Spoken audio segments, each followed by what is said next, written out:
మందిరం ఆలయ ప్రాంగణంలో అయ్యప్ప స్వామి ఆలయ అభివృద్ధి కమిటీ ట్రస్ట్ ఆధ్వర్యంలో శివానంద్ గురుస్వామి ఆధ్వర్యంలో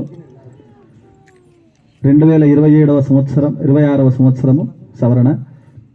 అందుకు గాను ఈ సంవత్సరము అపురూపంగా ఆప్యాయతగా ప్రేమతో తల్లిదండ్రుల పూజా మహోత్సవ కార్యక్రమం పెట్టడం అసలు మీరు కాళ్ళు కడిగేటటువంటి వాళ్ళ అదృష్టం ముందు బాగుంది.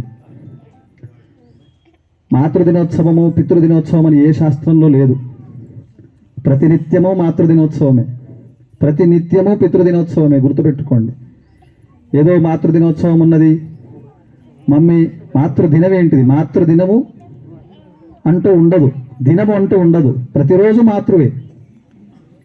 అందుకే ధర్మశాస్త్రం ప్రకారము ఎక్కడ ఏది నేర్పించినా ముందు చెప్తారు మాతృదేవో భవ, సెకండ్ చెప్పేది పితృదేవో భవ, మూడోసారి చెప్పేది ఆచార్యదేవో భవ, నాలుగోది చెప్పేది అతిథి దేవో భవ. ఈ 4ను పట్టుకుంటే మీరు ప్రపంచాన్ని జయించినట్టే. కర్మ ఏమున్నదంటే ఈ 4కే పట్టుకుంటలేం మనం. మాతృకు పట్టుకుంటలేం, పితృకు పట్టుకుంటలేం, ఆచార్యునికి గౌరవం మర్యాద లేదు, అతిథి సత్కారమా, ఇంటికి వచ్చిండి అతిథి అంటే వాడు ఎప్పుడు పోతాడా అని చూస్తున్నాం. ఈ 4 ఏవైతే పట్టుకోవాలనో వర్జనలు, అది పట్టుకోక మనం ఇంత కర్మలో ఉన్నాం. సనాతన హైందవ ధర్మము భారతదేశ సాంప్రదాయములో మనం భారతదేశంలో పుట్టడము ఎంత గొప్ప ఉన్నదంటే మాతృదేవో భవ అని మొట్టమొదటి చెప్పింది. ఎవరు ఏ వేద పాఠశాలలో చదివినా, ఎక్కడ చదివినా, ఏది చేసినా ముందు మాతృదేవో భవ. మొట్టమొదటి గురువు ఎవరయ్యా మనిషికి అంటే ఒకటి తల్లే. తల్లికి మించిన గురువు ఒకటి లేదు. ఒక ఛత్రపతి శివాజీ కావాలన్నా తల్లే కారణమవుతుంది, ఒక దొంగ కావాలన్నా తల్లే కారణమవుతుంది. అందుకే మాతృ గొప్పది. మొట్టమొదటి గురువు ఎవరయ్యా అంటే మాతృవే, తల్లే. సరే 9 నెలలు ప్రసవ వేదన పడి తల్లి మనల్ని గంటున్నది. రక్తమాంసాలను అన్ని ఇచ్చి కడుపును జాగ్రత్తగా చూసుకుంటూ 9 నెలల తర్వాత ప్రసవమైన తర్వాత ఈ తల్లిని ఈ బిడ్డని క్షేమంగా 92 ఏళ్ళు కాపాడేటటువంటి వాడు మహోన్నతమైనటువంటి వ్యక్తి తండ్రి. మనకు మాతృనే ముందు చేయాలి. తల్లికి ఎంత అంటే అసలు తల్లికి ఇట్లా కన్నెత్తి కూడా ఇట్లా గురకాయించి చూడొద్దట. మీరందరూ చూస్తలేరు, నువ్వేం చెప్తావే ఎప్పటి గుర్రతావు అనొద్దు. మీరు ఏమి ఇచ్చి రుణం తీర్చుకోగలుగుతారు ముందు అది ఆలోచన చేసుకోండి. కాలు గడిగేట వాళ్ళందరూ అమ్మకు ఏమి ఇస్తే మీరు రుణం తీర్చుకోగలుగుతారు. ఒక చెంబేడు నీళ్లు, ఒక చెంబేడు పాలు పోస్తే ఇప్పుడు రుణం తీరుతుందామన్నది. చాగంటి కోటేశ్వరరావు గారు, గరికపాటి వారు, గంగాధర శాస్త్రి గారు, బాల ఎంతెంతో ప్రవచనకారులంతా కూడా ప్రవచనాలు చెప్పి విని నాటువంటి వాడు ఒకడు ఏం చేసిండంట, అబ్బా తల్లి రుణం తీర్చుకోవాలట, తండ్రి రుణం తీర్చుకోవాలట, గురువులు మస్తు ప్రవచనాలు చెప్తున్నారు, నేనైతే అమెరికాలో ఉన్నా, మా అమ్మనేమో ఆడ ఇంట్లో ఉన్నది, పల్లెటూరులో నారాయణఖేడ్ల సాత్కాన్ పల్లెలు ఉన్నది, మరి ఏమన్నా చేయాలి మాతృ రుణం తీర్చుకోవాలని హుటాహుటిన ఫ్లైట్ బుక్ చేసుకొని వచ్చిండట. వస్తూ రాగానే తల్లి దగ్గరికి పోయి ఇంటికి పోయి అమ్మా నేను రుణం తీర్చుకుంటా అన్నాడట. ఆ తల్లి అన్నదట చంపేస్తావారా నాకు ఆయనతో ఏం చేద్దాం అనుకుంటున్నా. అరే లేదమ్మా నేను రుణం తీర్చుకుంటా, గరికపాటి వారు చెప్పిండ్రు, చాగంటి కోటేశ్వరరావు చెప్పిండు, ఆడ ప్రవచనాలలో ఉన్నది తల్లి రుణం తీర్చుకో, తల్లి రుణం తీర్చుకో అంటున్నారు.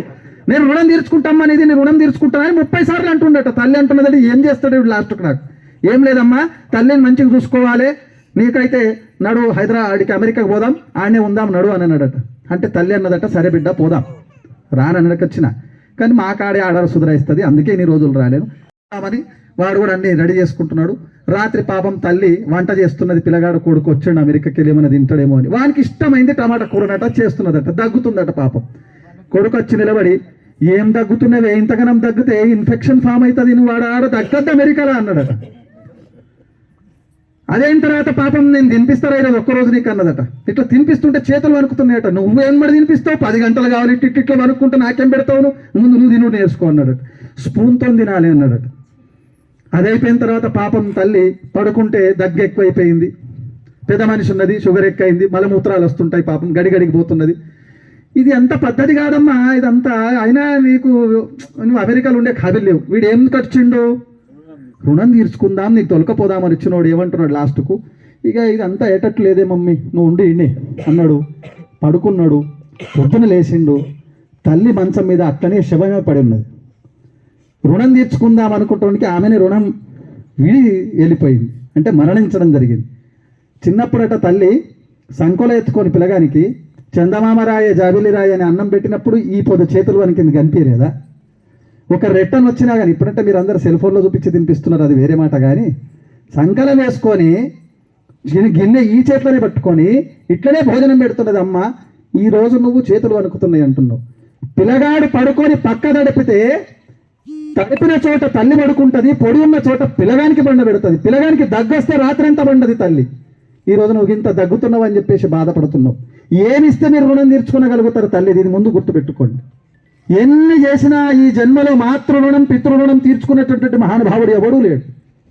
రావణ బ్రహ్మ అటువంటి వాడు తల్లి ఇసుకలింగం చేసి పూజ చేస్తుంటే, అమ్మా ఇదేమి ఇసుకలింగంతో పూజ చేస్తున్నావు అమ్మా, నువ్వు నీకు నిజమైన లింగం తీసుకొస్తా అని ఘోర తపస్సును చేసి ఆత్మలింగం పుట్టించినా రుణం తీరలేదు రావణ బ్రహ్మది. మనం ఏం చేస్తే రుణం తీర్చుకోగలుగుతాము? ఒక్క విషయం ఆలోచన చేసుకోండి. మీ పిల్లలందరూ ఇప్పుడు ఉన్నటువంటి వాళ్ళంతా కూడా వాళ్లకు బాధ కలిగించకపోతే అదే మీరు రుణం తీర్చుకున్నట్టు. వాళ్లకు ఏ కోణంలో కూడా వాళ్ళు మీ ద్వారా బాధపడ్డారు అనుకోండి, మీరు ఎన్నటికీ రుణం తీర్చుకున్నటువంటి వాళ్ళు కాదు. సత్యం. కాబట్టి కూర్చున్న వాళ్ళందరూ కూడా ఒకటే అనుకోండి, భగవంతుడు మనకు ఈ మాంసపు ముద్దను పరిచయం చేసింది ఈ ప్రపంచానికి మహోన్నతమైనటువంటి వ్యక్తి ఎవరయ్యా అంటే తల్లి తండ్రి. వాళ్ళు గనక మనకు పరిచయం చేయకపోతే మనం భూమండలంలో ఉండకుంటుంది, మనం భూమి మీదనే ఉండకుంటుంది. అటువంటి వ్యక్తులకు మనం ఎంత చేస్తే రుణం తీర్చుకోగలుగుతాం? కాబట్టి కొంతైనా కొంత వాళ్ళకు నచ్చే విధంగా పాపం వాళ్ళకి కష్టపెట్టకుండా, వాళ్ళకి ఏ కోణంలో కూడా భార్య వచ్చింది అని చెప్పేసి భార్యను చూసుకుంటూ భార్య కూడా చెప్పాలి మా తల్లిదండ్రులు. అందుకే మనిషికి 6 రుణాలు ఉంటాయంట, గుర్తుపెట్టుకోండి. 1 తల్లి తండ్రి, 1 పిల్లనిచ్చిన అత్తామామ. వాళ్ళు నీకు పిల్లనియకపోతే నీ వంశం పెరగదు. తల్లిదండ్రి ఎంతనో అత్తామామ అంతే. 4 అయినరు ఇప్పుడు. ఇంకొక 2 ఉంటారు. చదువు నేర్పినటువంటి గురువుని ఎప్పుడూ మరవద్దు. ఇంకొక వ్యక్తి ఉంటాడు, ఆపదలో ఆదుకున్నటువంటి వ్యక్తి. ఈ 6 మందిని మరిచిన నాడు నువ్వు దేనికి పనికిరావు. కానీ మనిషి ఈ 6 మందినే ఎప్పుడు మరిచిపోతున్నాడు. కాబట్టి పూజ చేసినట్టు కాదు, ఆచారం ఉన్నది. పూజ చేస్తున్నారు, అందరు చేసిండ్రని మనం చేస్తున్నాం అంతే. ఇది ఆచారం. ఇది కాదు, విచారంలో రావాలి. ఎందుకు చేస్తున్నా నేను ఈ రోజు కన్నా నేను చేసినటువంటి పాపను కొంతైనా కొంత పరిహారం కావాలి. మా తల్లిదండ్రులకు ఏదో దూషించండొచ్చు, పాపం కడుపులనే దాచుకుంటారు తల్లి. ఎంత తిట్టినా ఏముండ, నా కొడుకే తిట్టిండు అనుకుంటా. అటువంటి తల్లిదండ్రులకి ఈ రోజైనా కొంచెము మా దాంట్లో ఉన్నటువంటి పుణ్యం పాలు పెరగాలి. నాది పుణ్యం పాలు పెరిగి ఇకపై నుండైనా నేను అమ్మా నాన్నను చక్కగా ఆదరిస్తాను, 10 మందికి చెప్తాను. అంటే మీరు చేస్తలేరని చెప్తలేను, మళ్ళీ అయితే కూసొని మేము చేస్తలేమని మాకు ఇక్కడ కూసొని పెట్టిరా అనుకునగలరు. అది కాదు, మీరు చేస్తున్నారనే వాళ్ళు పాపం ప్రేమగా వచ్చేలా కూర్చున్నారు. కాబట్టి ఇంకా కూడా వాళ్ళకి ఎటువంటి వాళ్ళ మనసు నచ్చే విధంగా ఉంటే మీరు పూజ చేసినట్టే. ఇంతకు మించినటువంటి పూజ ఇంకొకటి ఉండదు. వాళ్ళు చెప్పిన విధంగా మీరు నడుచుకున్నారనుకోండి, అంతకు మించిన భాగ్యం ఇంకొకటి లేదు. చేతులు జోడించండి, అందరూ కూడా చెప్పండి. మాతృదేవో భవ, మాతృదేవో భవ, పితృదేవో భవ, పితృదేవో భవ, ఆచార్య దేవో భవ, ఆచార్య దేవో భవ, అతిథి దేవో భవ. అతిథి ఎడమ వైపుకు వేసుకోండి. వెనక ఉత్తిష్టంత భూతపిశాచః ఏతే భూమి భారకః ఏతే సహామా విరజేన బ్రహ్మకర సమారభేత్. మగవాళ్ళు మట్టుకు ప్రాణాయామం. పూజ కూర్చున్నోళ్ళు ఉంగరం వేలు బొట్టన మధ్యన వేలుతో ముక్కుకు చేత పట్టుకోండి.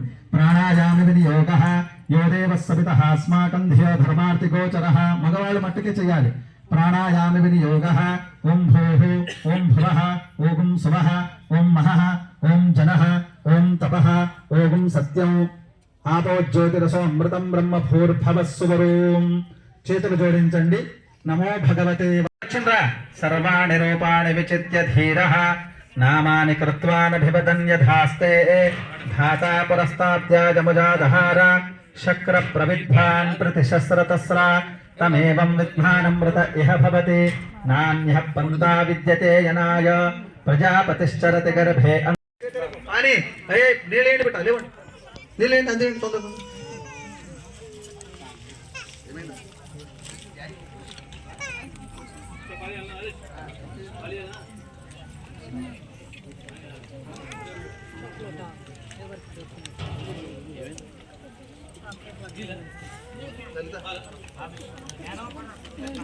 ఆ.